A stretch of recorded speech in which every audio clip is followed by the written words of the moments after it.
Il y a un institut qui... Alors je voudrais dire, c'est que l'intuition, on se pose toujours la question, est-ce que ça vient de notre intérieur ou est-ce que ça vient de l'extérieur de nous? Ah. Parce que, et à la fois ce sont les deux. Parce que quand on a une intuition, d'où ça vient l'intuition? Ça vient de l'invisible, mais l'invisible c'est quoi? C'est un champ d'énergie. Déjà nous-mêmes, en tant qu'être humain, nous sommes un petit champ d'énergie, tous différents, mais on baigne dans un champ d'énergie, dans un champ d'information, pardon. Donc vous savez bien que nous sommes dans l'ère de l'information, nous sommes submergés d'informations, et l'intuition, ça vient d'un champ d'information qui est bien plus grand au-dessus de nous. Mais pour que ça puisse arriver, eh bien, il faut être prêt, il faut être présent, il faut avoir accepté, et puis il faut avoir travaillé sur tout ça, sur nos peurs, nos doutes, nos émotions, notre mental, arrêter de vouloir tout contrôler pour accepter de se laisser guider.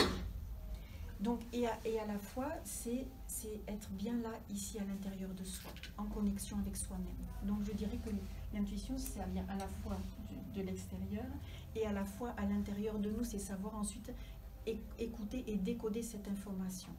Donc, chacun d'entre nous, on a tous de l'intuition, sauf que nos canaux de perception de l'intuition sont différents d'une personne à l'autre. Il y en a certains, ils vont être clairaudients, d'autres plutôt clairvoyants, d'autres le clair-ressenti. Il y en a qui ont développé tous les canaux, c'est rare mais ça arrive. Donc la difficulté quand on veut développer son intuition ou se laisser guider par notre intuition, c'est de savoir quel est notre canal de prédilection à nous. Et c'est là où Agnès, elle peut vous aider parce que, comme elle est médium canal, elle voit, ou elle sait, ou elle perçoit, je ne sais pas comment il faut dire. Alors en tout cas, elle a l'intuition, voilà. Que pour vous, quand elle va se connecter à vous, ça va être plutôt la clairvoyance ou la clairaudience.